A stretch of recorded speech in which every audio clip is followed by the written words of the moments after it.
talk about soil pollution and remediation. And one of the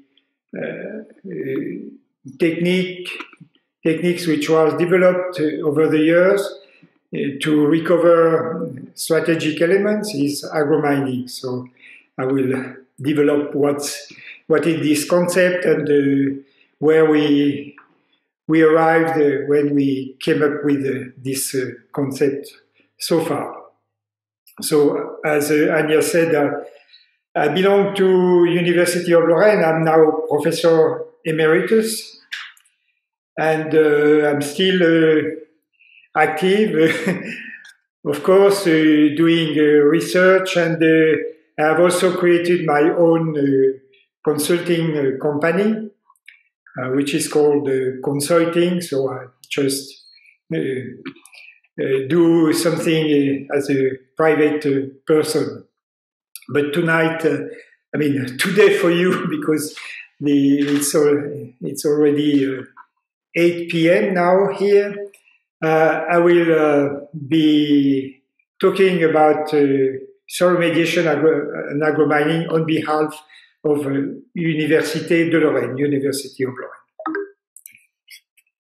Lorraine. Just so you know where you are here, and I'm here right now, northeastern part of France, not far from Germany, Luxembourg, and Belgium. And here we are. Just a few numbers about University of Lorraine.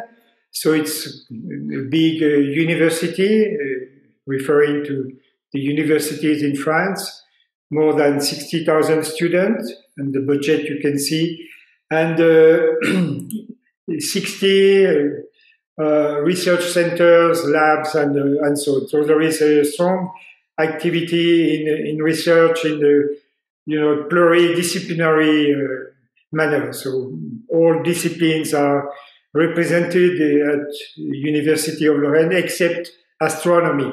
So we are trying to do almost all disciplines.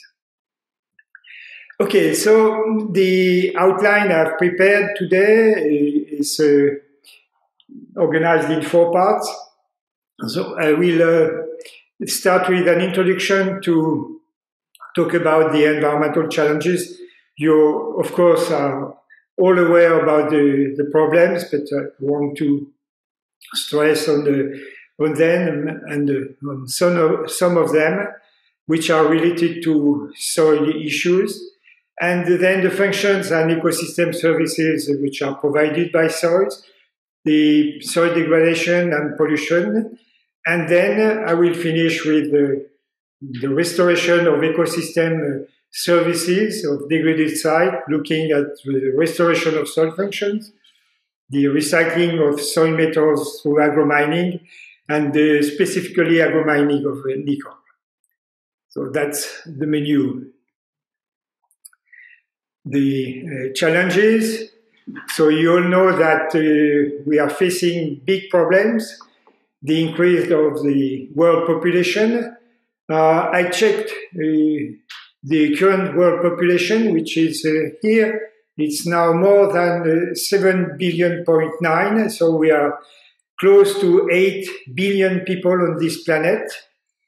And so the predictions are going from 9 something to 12 or 13, so which is quite a bit, and which is probably the main threat for the ecosystem.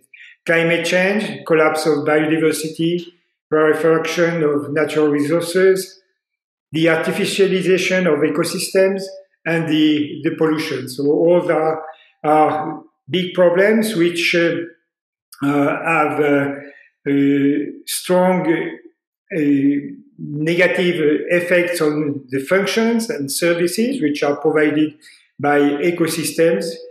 And if we look at the soil, so the soils are by themselves the providers of services through functions, and they contribute to human well-being. So, of course, soils are affected by those issues, those problems, and we consider that the soils may play a vital role in meeting the challenges of the 21st century. Here, the bottom right, this figure shows the evolution of the partition of the population between rural and urban areas. So from 2008, we are now mostly urban.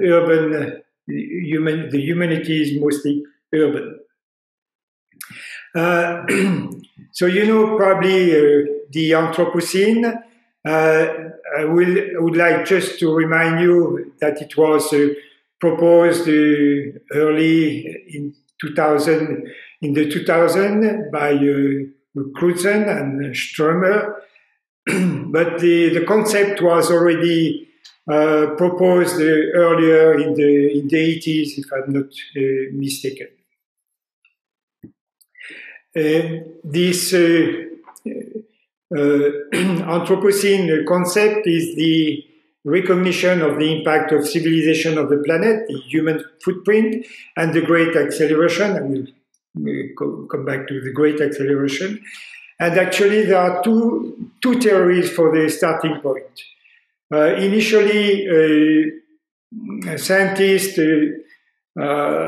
stated that it started with the Industrial Revolution in Europe in the 19th century, due to the means which were really improved to manipulate the environment and the resources. But most drastic changes were observed from the 1950s.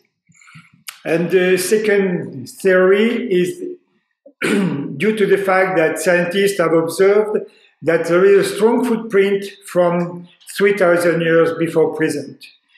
Of course, they are not as strong as now, but the footprint are still visible. Let's say the cutting of the forest and the settlements and so on. So it means that human beings, as they are more and more numerous on the planet, exert a strong footprint on the Earth. Of course, it's quite obvious, but it has to be said. The Great Acceleration, you probably know this. It's the increase of several problems related to socio-economic issues and the Earth system, carbon dioxide, nitrous oxide, ocean acidification, marine fish capture, and so on. Overall, the curves just follow this trend with the starting point, which is the first theory I mentioned earlier, in 1850, and then a strong acceleration since 1950. The irony is, I'm talking about 1950. It was the year when I was born. So I went through this curve. So I'm kind of myself, as many other people, responsible of this great acceleration. So sorry for the young generations, but so that's the way it is. One point which is very important is biodiversity. I mentioned the collapse of biodiversity, and we talk about the 6 mass extinction. 1 million species are threatened right now. And this is just a figure of the situation of the extinction risk of species in Europe and Central Asia, with species which are not threatened, but some of them are very threatened, and some are extinct. Biodiversity is very important, as you know, and some other figures are the fact that natural ecosystems have declined by almost 50%. 20% of species are already threatened with extinction, and the global biomass of wild mammal has fallen by 92%, which is huge, and we are not going towards better days, actually.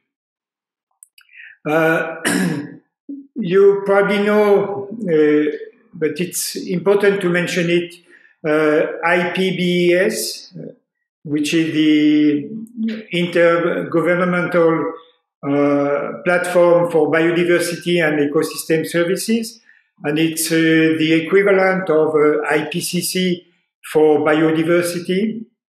So there are on a year basis plenary sessions, and after those plenary sessions there are of course big reports and a summary for policy makers.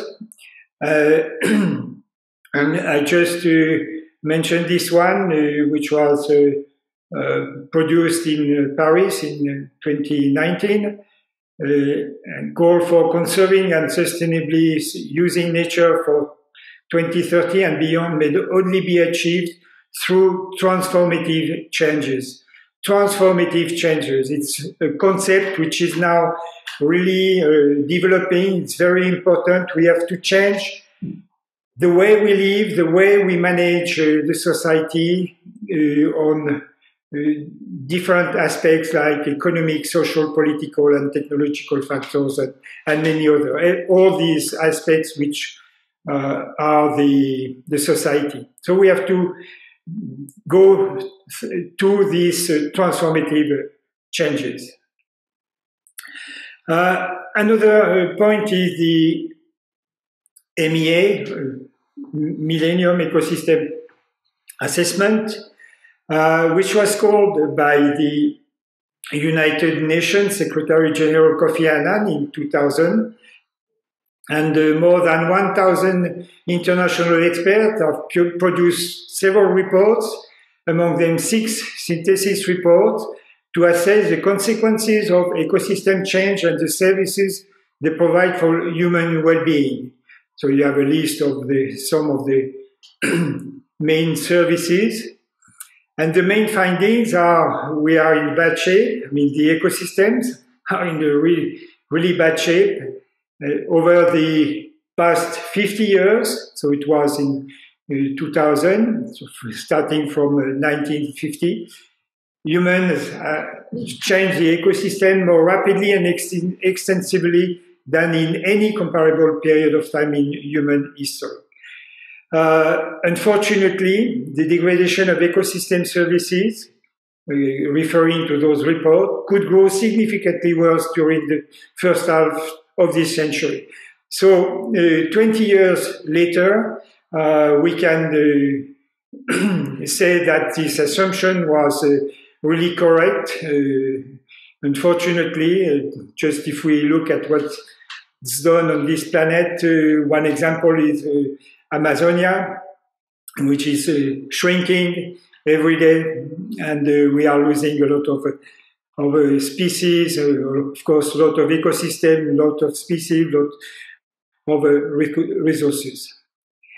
And again, so at this time, they didn't talk about transformative changes, but they just call for significant changes in policies, institutions, and practice if we want to reverse the degradation of ecosystems. A last concept I would like to stress on is ecological civilization. That's also something which appears new, but it's not so new, actually. And what is ecological civilization? As I just grabbed this definition on Wikipedia. That's the final goal of social and environmental reform within a given society. Behind, we have this idea of transforming the way we live. A global climate disruption and social injustice require another form of human civilization. It's this ecological civilization presupposes a harmonious relationship between society and nature. And this civilization is not possible without greening the economy and, again, without having those transformative changes in the various fields of economic education and so on. This story is quite interesting, and actually it was proposed by former USSR environmental expert in the 80s. And then in China, Chen Tiye, professor of philosophy, coupling ecological sciences and environmental philosophy, just developed this concept, took it over actually. And in 2007, the Chinese Communist Party decided to have this eco-civilization building strategy. And it is quite interesting to have, to know this, because probably we have to learn from the other are doing their choices, especially in this field of environment, because it's global, of course, and we really need an eco-civilization for everyone. And I would say, without going into detail, I would say that having 1.4 billion people involved in this in China is maybe something like a good news. And finally, Anya, I will give you the PPT, so the audience can add the information they want. And so these are the international platforms and the websites: Climate, Biodiversity, IPBS, and IUCN, and also the One Planet Summit, which is an interesting initiative of international cooperation for ecological transition, which is kind of a world government for ecology, for environment. And finally, soil, ITPS, the Intergovernmental Technical Panel of Soils. Okay, so now let's go to the soils and the functions and ecosystem services provided by this unique component of the ecosystems. So this figure was produced by FAO, and it shows different, what is called functions, but it's not always functions, it's maybe services, so it's a mixture of functions and services. But the interesting point is that it shows the importance of soil. Provision of food, that's of course a service. Carbon sequestration, water purification, climate regulation, that's another service. Nutrient cycling, and so on. So when we go around, we see how big the importance of the soil is for humanity. Another, I will now stress on the soil function. The soil functions, the real functions, and as defined by European Union, soil fulfill 7 functions, which are important. Reservoir of nutrient, that's a function. Reservoir of biodiversity, 25% of the planet biodiversity is in soils. Filtration and transformation of substances to have this service of clean water, for example, storage, carbon storage, for example, but also phosphorus storage. As we know, phosphorus is a limited resource, and we expect a peak of phosphorus and possibly a decline and a great demand in phosphorus if we consider the increase in population. Since phosphorus, as you know, is one of the most important elements for life. Source of raw materials, physical support for human activities, like in urban areas, and geological and archaeological archives. So 7 very important functions. And those functions are at the basis of services to provide the satisfaction of needs for the humanity. So the 7 functions are inherited for natural capital. So that's something kind of straightforward. You know, of course, the natural drivers of soil formation from parent material, which was stated by the Russian Dokuchayev in 1883. And those natural drivers are at the origin of the natural capital, the stocks, referring to soil composition, texture, clay types, organic matter, and so on, and even other capitals, I mean stocks like slope, depth, and so on. And if we consider those stocks, they are at the origin of processes. Let's say organic matter and clay minerals interact, and through the processes of sorption and then aggregation. And these processes are at the origin of soil functions. So that's the way it works. We have a stock, processes, and then we have functions which can provide services which are at the origin of services. So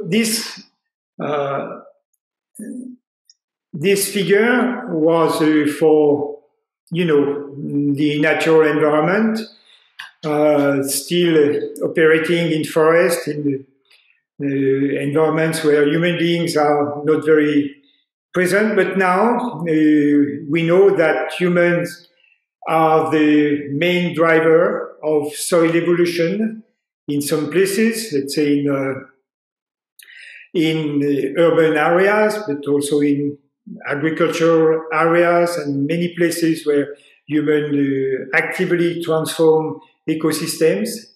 And those anthropogenic drivers are now dominating soil formation and the stocks, and of course the processes and the soil functions.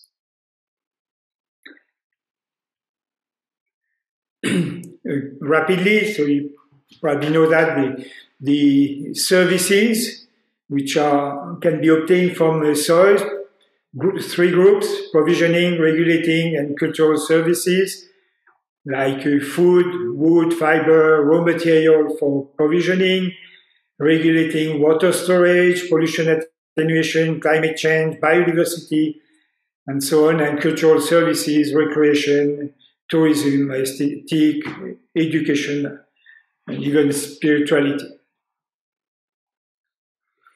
to satisfy the needs of humanity, physiological, psychological, social, and safety. Okay, just to give you an illustration of this progression from stocks to services and finally to benefits, I take the case of flood control.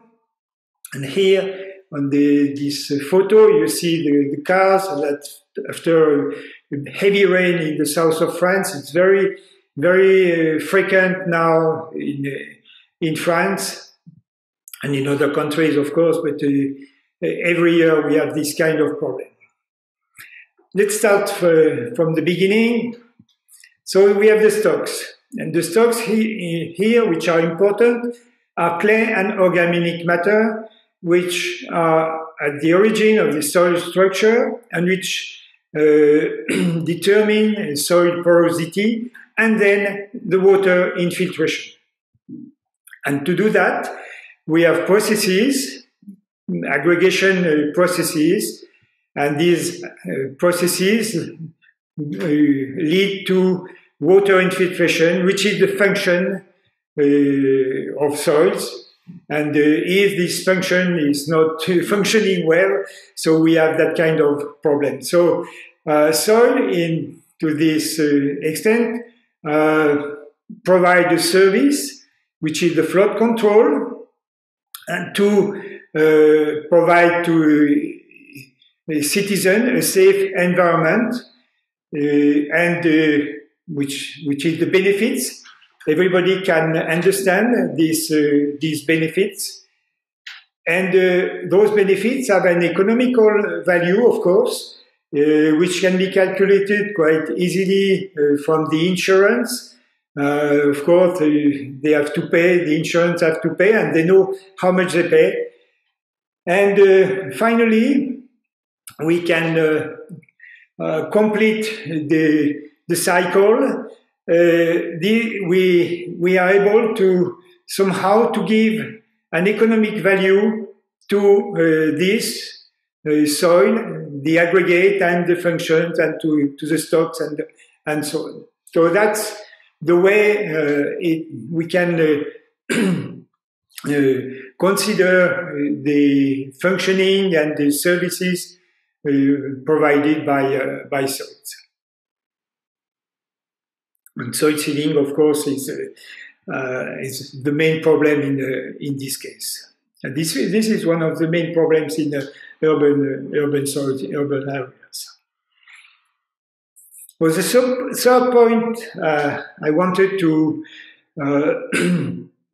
discuss with you is soil degradation and pollution. So everywhere in the developed countries, we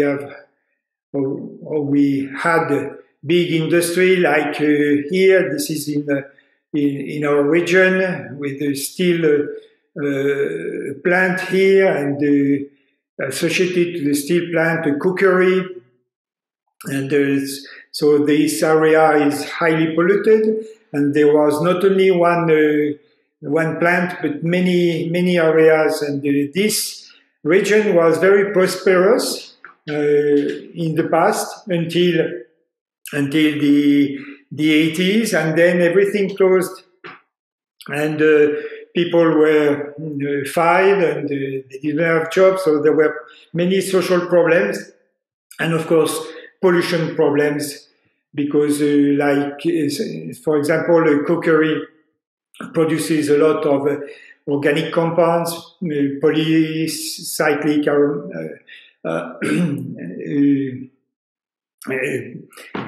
pH is polyaromatic hydrocarbon, and also metals and arsenic and many metals, many elements. Overall, at the world scale, the total available land is about 15 billion hectares, but only a small part, less than 20%, are very fertile soils, which means soils to which we can produce food without important input, including water, fertilizers, energy.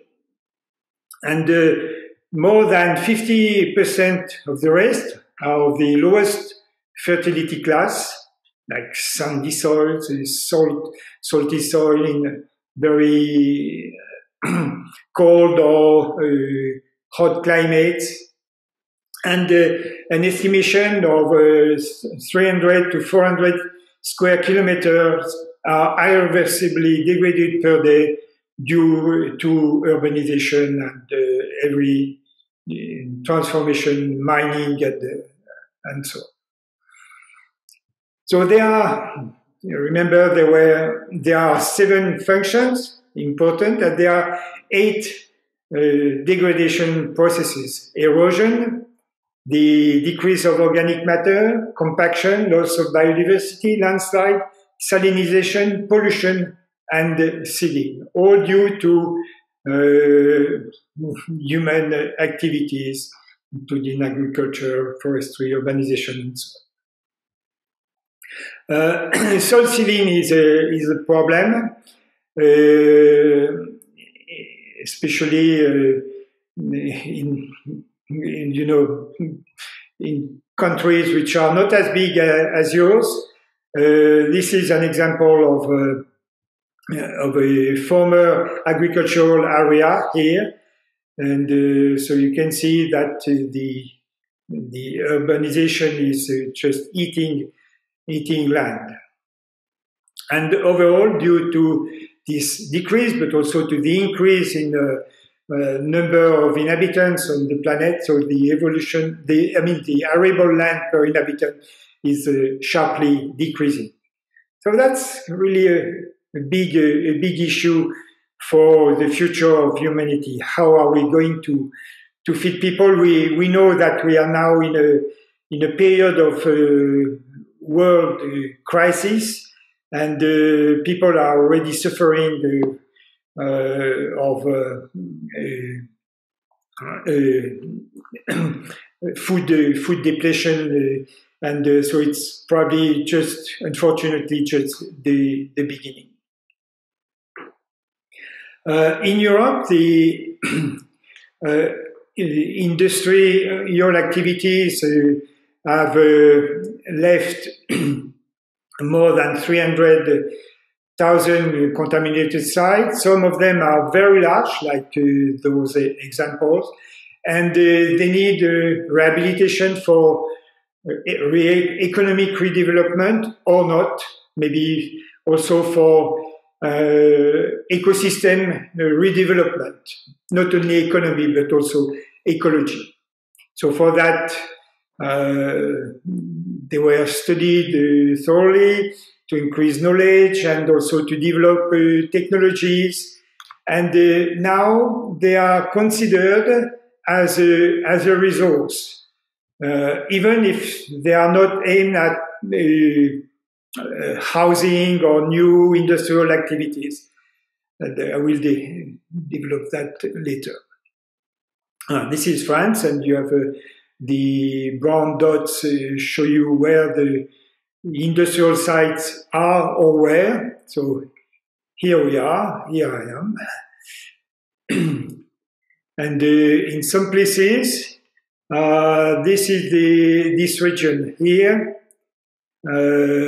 It's really contaminated by zinc smelter producing, dust, cadmium, of course, but also zinc, lead, 3 companion elements. And this area is strongly contaminated by cadmium. Some hotspot, the agriculture is forbidden. It's not possible to grow plants for food. We here and know that we are very interested in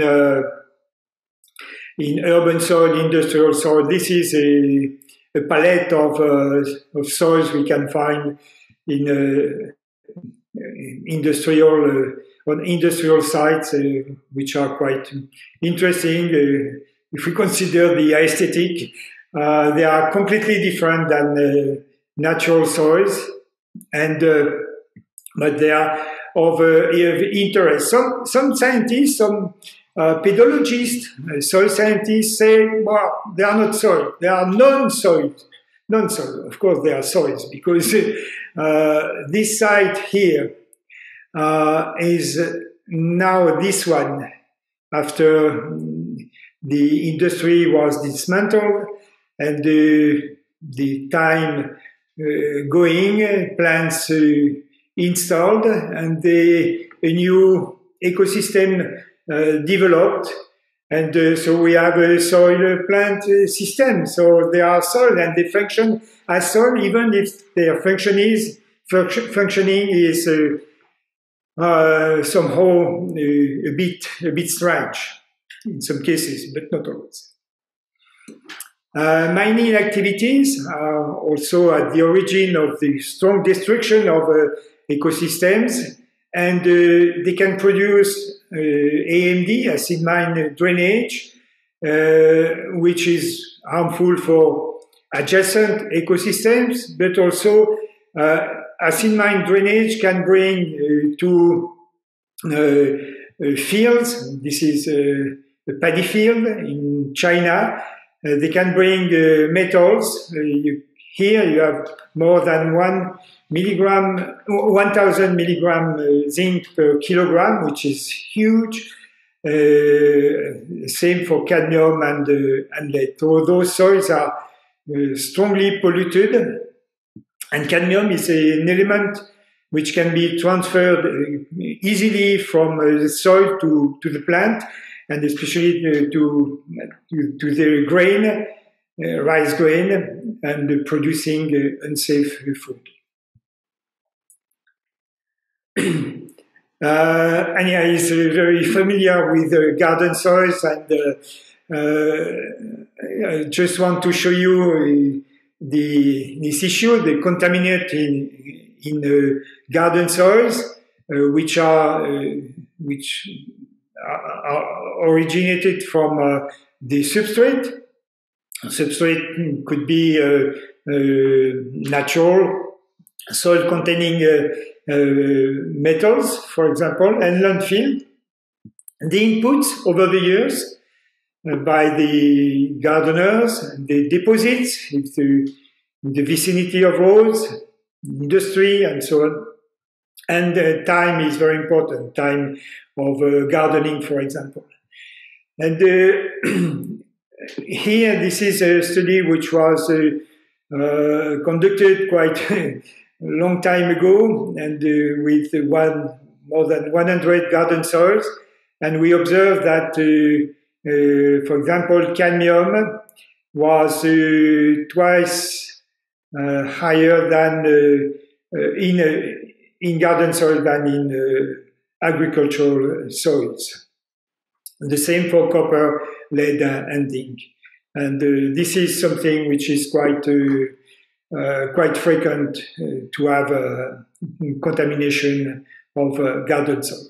But the main problem here is cadmium, of course. Zinc is a micronutrient. Lead can be a problem, but it's less mobile than cadmium. And copper is also a micronutrient.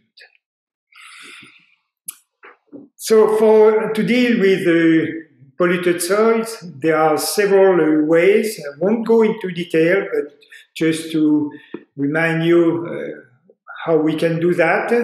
There is a big toolbox of technologies, and the choice of the technology depends on the pollutant, the nature of pollutant, its availability, the extension of pollution, the soil type, and also the constraint and limit of the site and the reclamation project. Let's say the size, for example.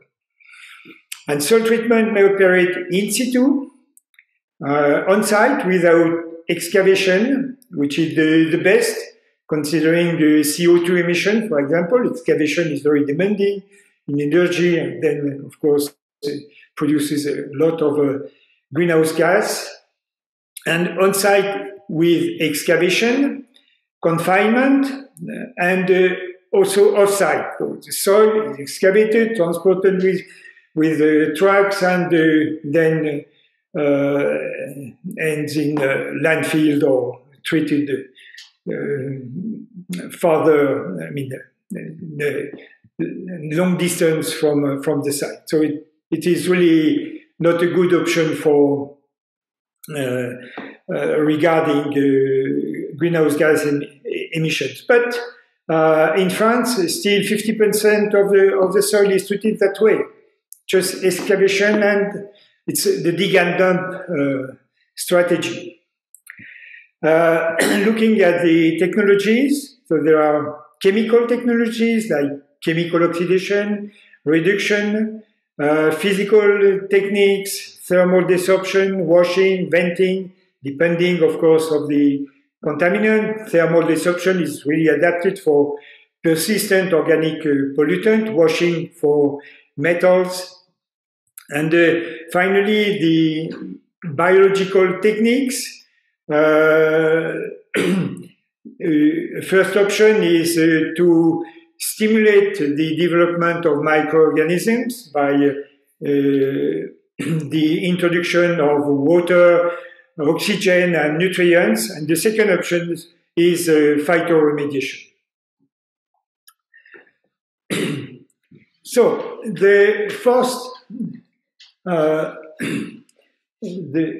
point I wanted to discuss, maybe a bit longer than the previous, the restoration of ecosystem services of a degraded site. So I've just made an introduction of the situation. And finally, the idea is to get value from those sites, degraded and polluted sites. And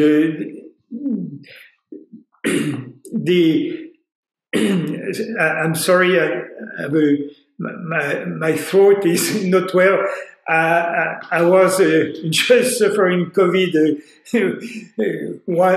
10 days ago, but it's still there. So it's still, fighting. Well, but that's okay. But sorry for the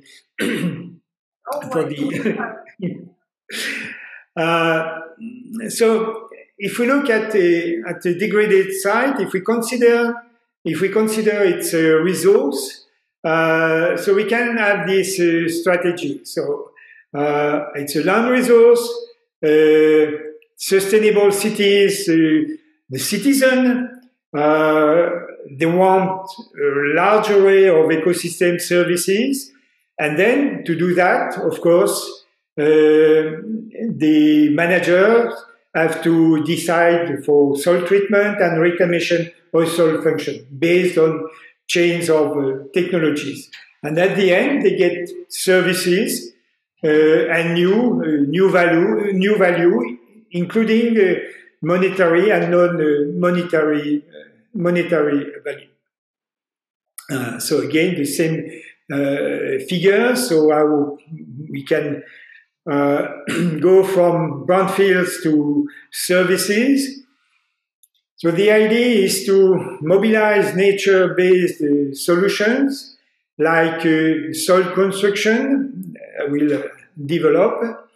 And doing that, we can control soil pollution, restore soil function, and finally, allow the development of plants and produce biomass for any purpose I would say. So this strategy is a contribution to circular economy, so through the recycling of land, and also to the recycling of waste, because waste can be used to build for soil construction.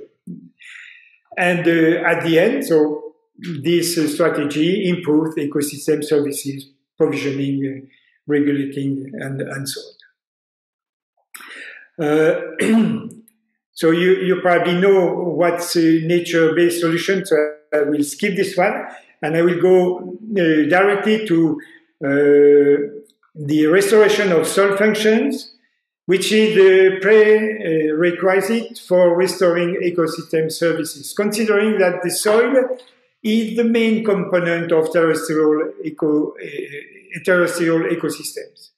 If the soil doesn't function well, so the ecosystem won't develop and go towards large biodiversity, for example.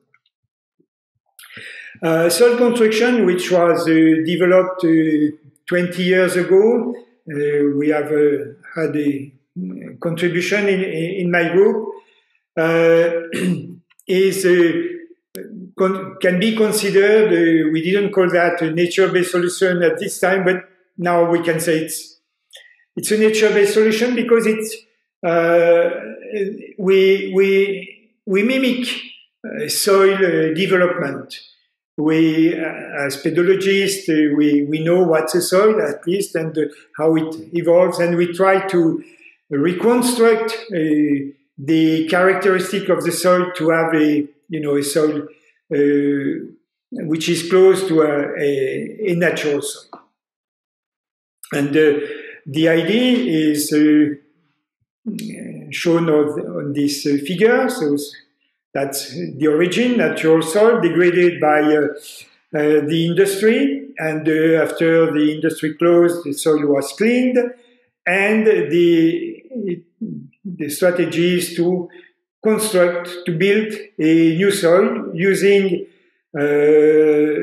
materials like compost, sludge, peppermill sludge, for example, and also the soil which was treated. For example, the pollution was organic, so it was treated through physical processes like thermal desorption, and the soil could be used as substrate, and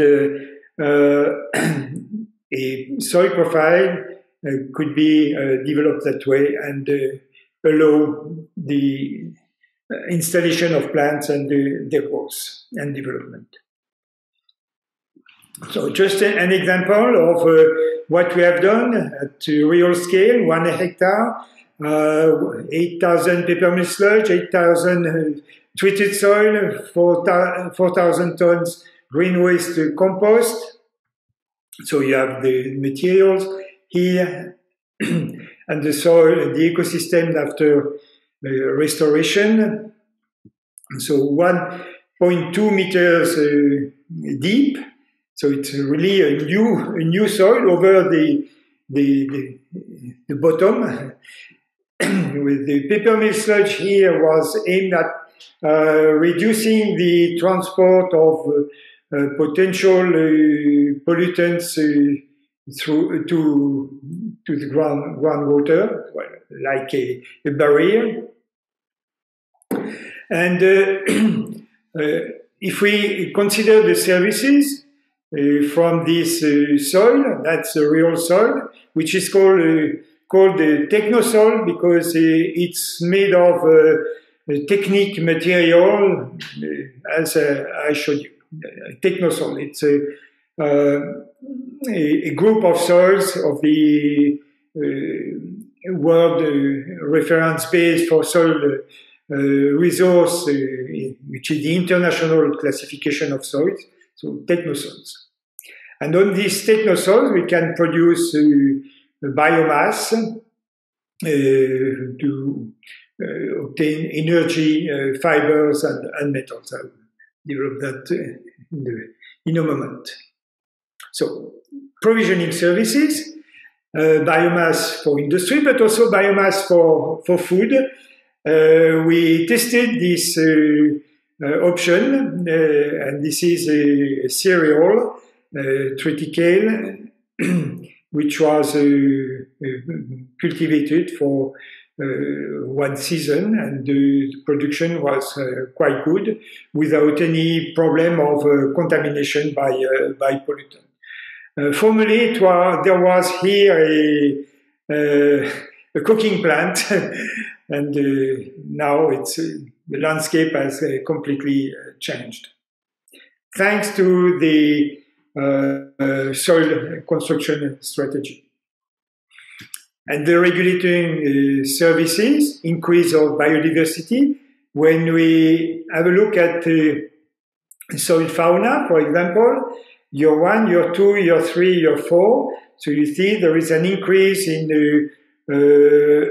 animals like worms, coleopters, and so on. And after a few years, the composition of the ecosystem regarding plants and animals is similar than the ones observed around the site. Another regulating services is carbon storage. We have followed the evolution of carbon stocks in the first 30 centimeters compared to a grassland average of 30 soils. So we started at high stock because thanks to the addition of peppermill sludge and compost, the input was quite high. So there was obviously a decrease because this was very labeled carbon. And so,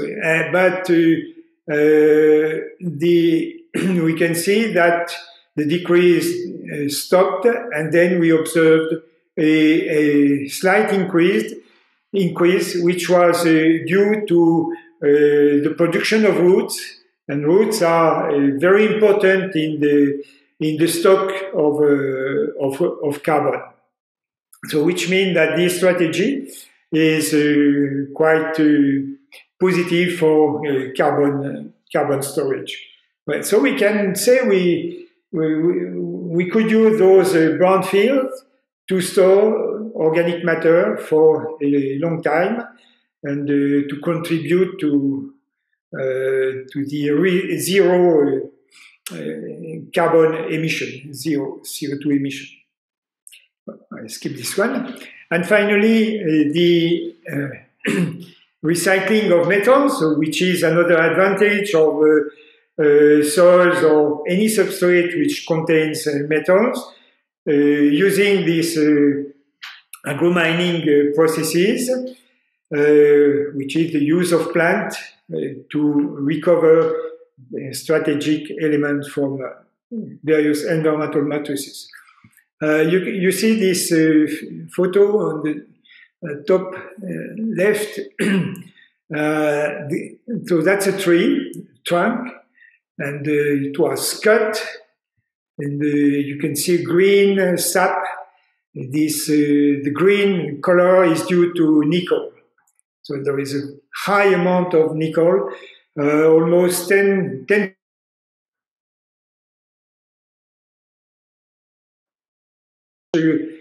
contains up to 25% nickel in the sap. But those plants are growing very slowly. They are quite interesting regarding the processes. But they show that it's possible. They show that plants are able to take up and store metal in the aerial part. This one is a plant which, this is a tropical tree which can be found in Borneo, in Malaysia, but also in New Caledonia. There are similar trees having this property. This plant is a biannual, somehow plant belonging to the Brassicaceae family, and it contains from 1 to 3% nickel in the aerial part. And it grows in around the Mediterranean Sea. This photo was shot in Albania, in the Balkans, but we can see other situations in Greece and other areas. So those plants are very, very interesting. So you know that strategic metals are very important in our life, for our life. That's the example of a smartphone which contain more than 50 metals. That's a lot, and some of them are metals which are critical. So the provisioning is not ensured, and due to the crisis, the world crisis, and also the demand in nickel, in lithium, and other elements for batteries. If we want to have all cars having batteries instead of thermic motors, thermic engines, so we will have a problem. It seems not really feasible so far, because we lack we are lacking some elements. Some are really critical elements.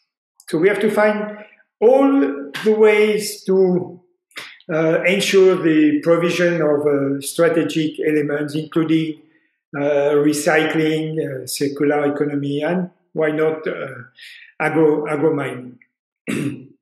So let's have a look at the plants and their effect on metals. So phytoremediation is now well known. The concept was proposed by Rufus Cheney, who was a scientist at USDA in Bearsville, not far from you. Rufus is now retired, but still active. And so he proposed this strategy in the 80s, and it was then divided in several ways: phytostabilization, degradation, extraction, and volatilization. And this phytoremediation is based on the soil-root pollutant interaction. The fact that roots can exert action on pollutants, immobilizing, degrading, extracting, and so on. And thanks to the root, and also the fact that root acts not only as a sink, a sink, but also as a well of CO2, because roots breathe, and also the production of carbon. Root exudates organic carbon, very available, which helps the degradation of organic compounds, recalcitrant organic compounds. That's the so-called rhizosphere effect, because exudates contribute to the increase of microorganisms around the roots. So there is a strong biological activity around the roots. And the roots are also a trap for organic pollutants, which can be sorbed on the root surface, contributing to the rhizoattenuation, so to the immobilization of organic pollutants. And in some cases, the roots can take up large amounts of elements, transfer them to the leaves, where they can be sequestrated or even degraded if it's organic pollutant. And some of them can be volatilized and go to the atmosphere. This phytoextraction is due to, to do that, to develop phytoextraction, we have to use accumulating plant or hyper accumulating plant, like the photos I showed you earlier. And those hyper accumulating plants, after having accumulated, they can be harvested, and they are the tool for agromining. So a few definitions,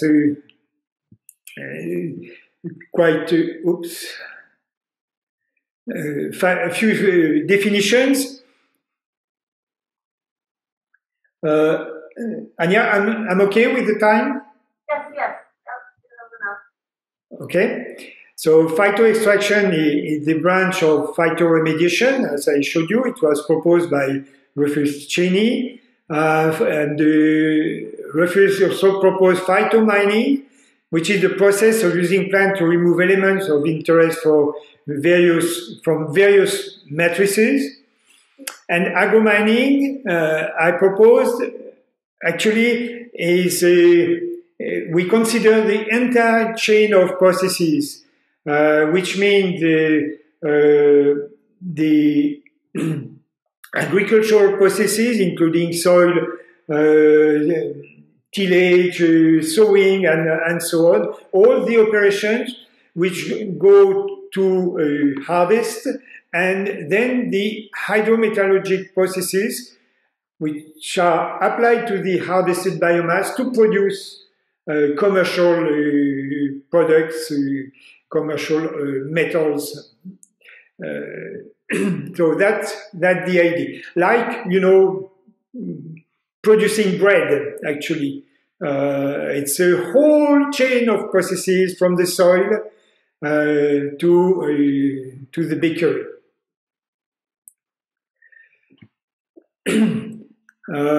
Agromining can be described like this. So there are substrates which contain metals, like natural soils. Soils are naturally, some are naturally rich in metals. Mine tailings, industrial waste, and so you have the processes, agronomic processes here to grow plants, harvest, and then transform the biomass and the recovery of elements through hydrometallurgy. And this is chemical engineering, and then produce elements which can be used in several applications. But the key, as shown here, is the hyperaccumulating plants and hyperaccumulators. This figure was proposed by Alan Baker in 1981, showing how plants behave regarding the soil metal concentration.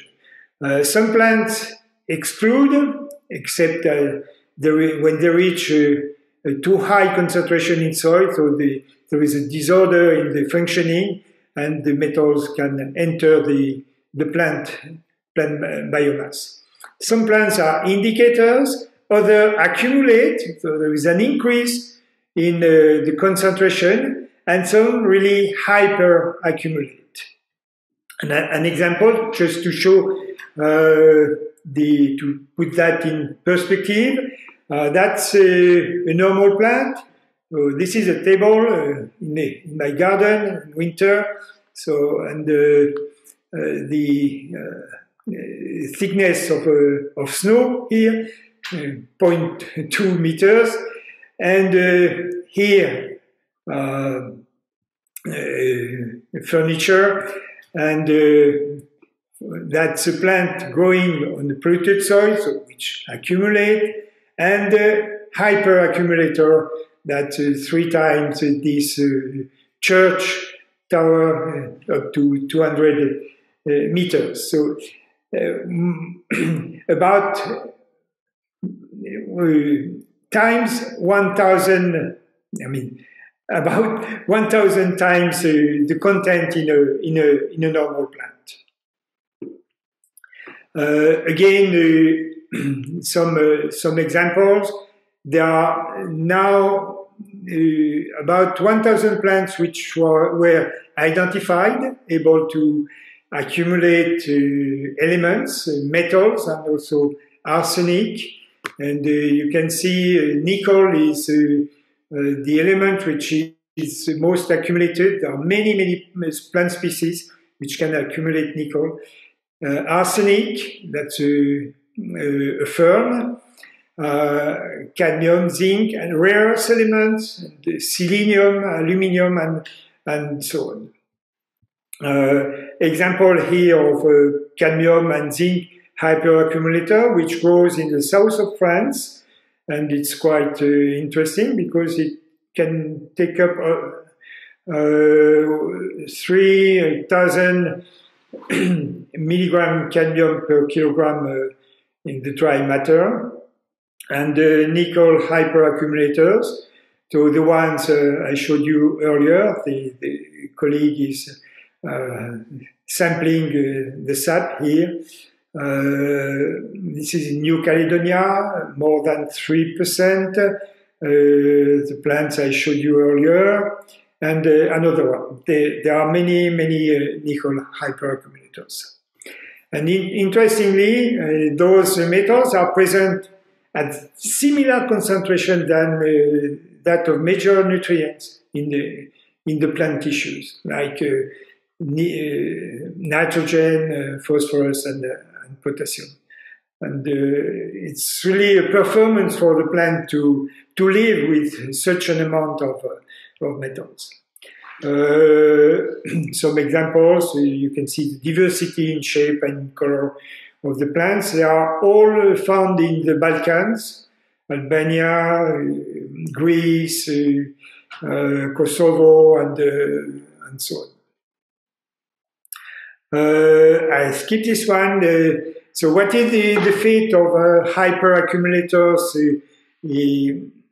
of metals in hyperaccumulators? So we have studied the fate of nickel in this hyperaccumulator, Leptoplax emarginata. So we showed that it was bound to organic acids like citrate, malate. So those complexes help to reduce metal toxicity and allow the plant to tolerate such an amount of nickel in the tissue. And the metals are stored as complexes in the cell vacuoles. Using seed control, XFM imagery, our colleague Anthony van der Ent, who is very famous in this field, showed the distribution of nickel in the leaf of this plant, and this plant is a tropical tree. That's the one I showed you earlier. And, it contains in the leaf 6%, up to 6% nickel. And you can see that nickel is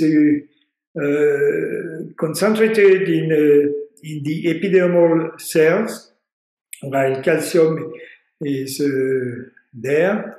And so there is a clear distinction of localization of nickel and the other element. So I just grabbed this photo of your synchrotron in Upton, New York, where you can do very interesting measurements regarding the composition of anything, including plants. Some hyperaccumulators look like polluted soils.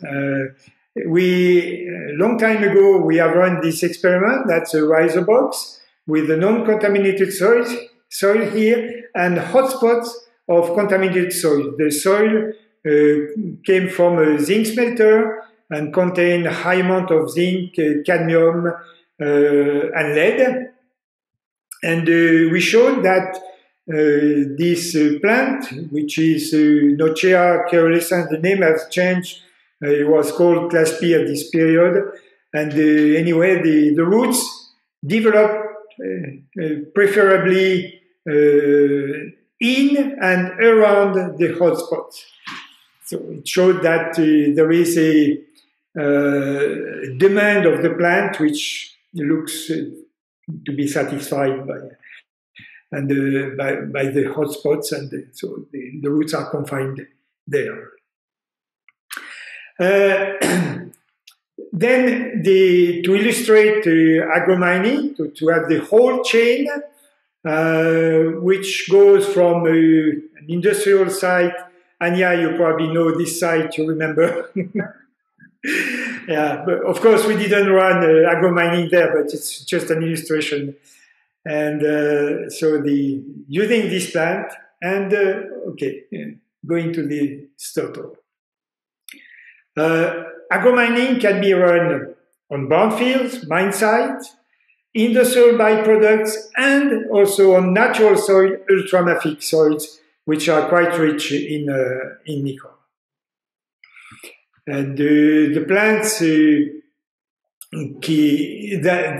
plants which can be used in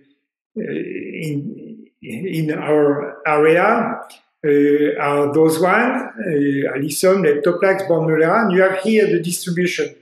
Here, so you have the Balkans here, Albania, Greece, Turkey, and Iran. Of course, we can find those plants in North Africa as well. So those are herbaceous agromining plants, and the ligneous, like Phyllanthus, Rhinorrhea, you know now Rhinorrhea, and Gesua, this one is originating New Caledonia. And those are found mainly in the tropical Asia-Pacific region, with Borneo, and we are working there in the north zone of Borneo, near the Kinabalu Mountain. So let's show you the experiments we have run in Albania.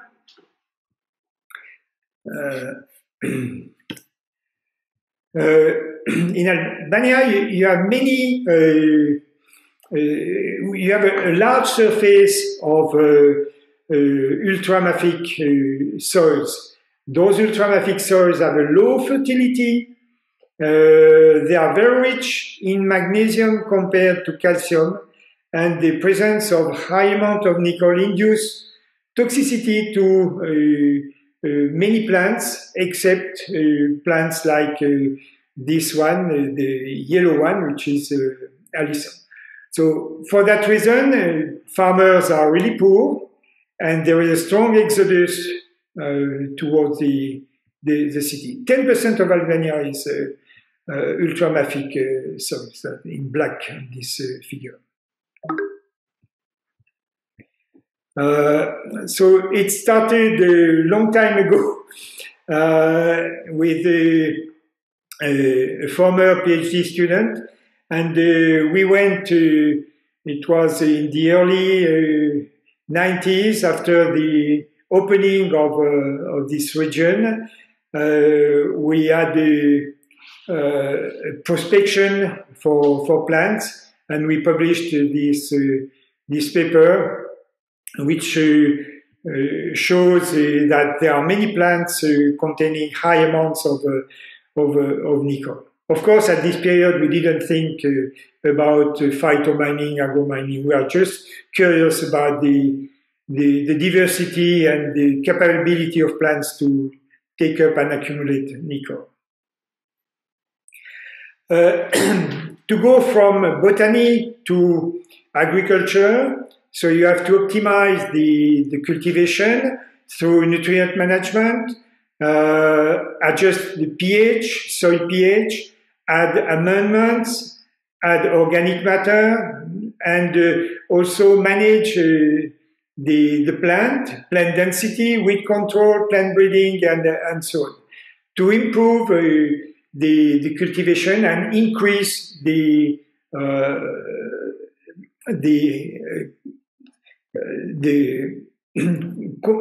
quantity of nickel we can get from the soil.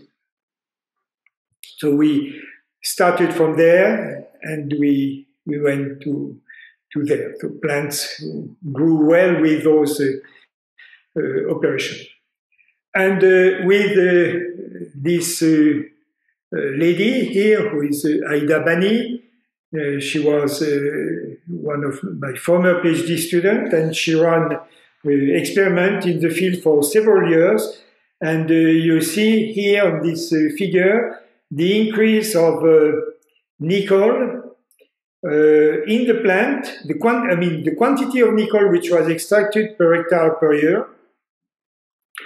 And this increase was due to the fact that we gain in expertise, and we adjusted the fertilizers, and we managed also the weeds and so on. And at the end, we showed that 1 hectare could produce 120 kilo nickel. Later, Aida Bani showed that she could go to 150 kilos, and Rufus Cheney ran experiments in Oregon, and he was more than that, if I'm not mistaken, more than 200 kilos per nickel per hectare. Similar experiments were run later, not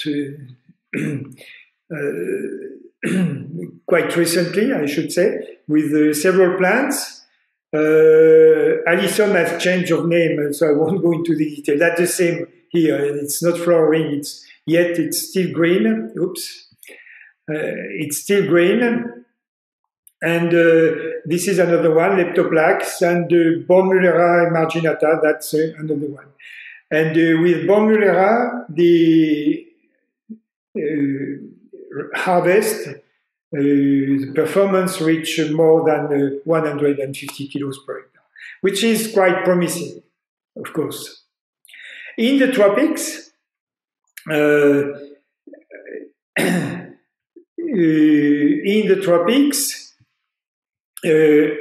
former PhD student Philippe Nkrumah ran several experiments using Rhinorrhea bengalensis and Phyllanthus Rufus Cheney. So you see that Rufus has given his name to a plant, and so you have the characteristics of the plant, the size, and the maximum nickel concentration to 3% and 6%. And the Iran experiment in pots, here Phyllanthus, Rhinorrhea. You see that's the bark of Rhinorrhea, bark which is green. And also experiments were run in the field using Phyllanthus, which is quite easy to grow. It's like a pioneer plant. It grows in general where the soil is bare, and it's the first step of the development of a new ecosystem. So 1.5 hectare was grown with Phyllanthus along with Rhinorrhea, but mainly Phyllanthus in this case. And if we compare now the performance of agromining of nickel in 3 regions, in Sabah, so that's the work I just presented, Philippe Nkrumah could reach more than 250 kilograms per hectare. Here, this is Lee and Cheney.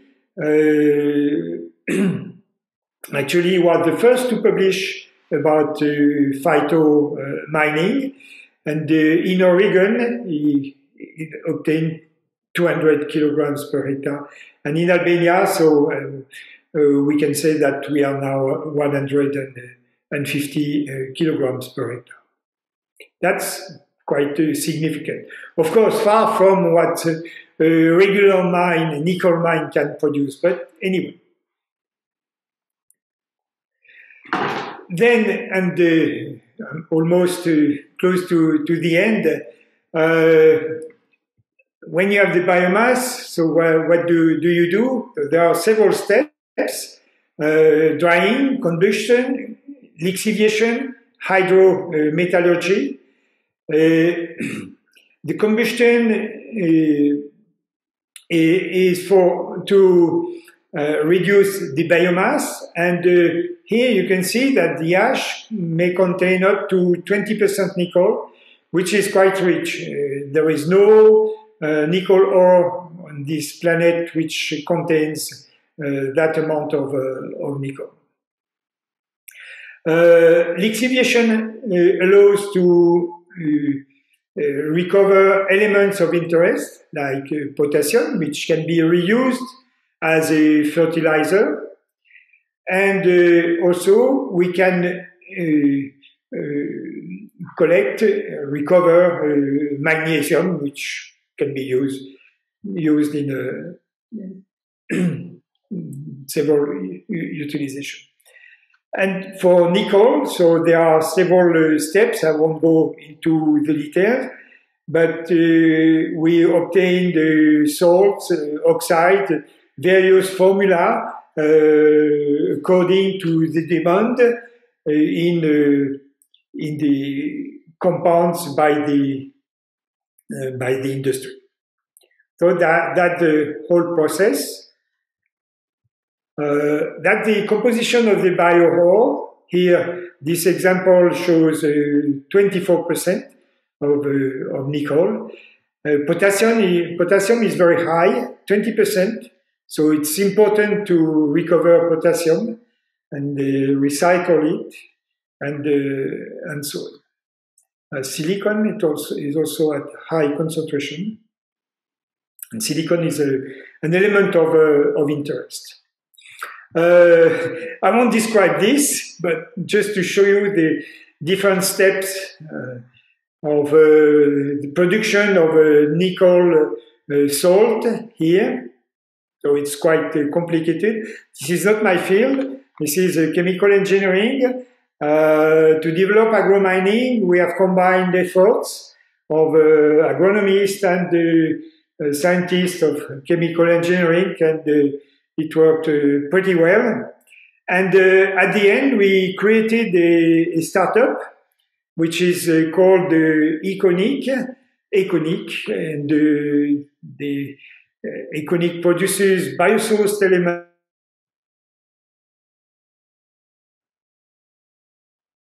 in the case of nickel, so it can be used for production of steel, energy for the battery, and also in the catalysis, and surface treatment for automotive, aeronautics, and for the coloring of glasses, ceramics, crystals, and so on.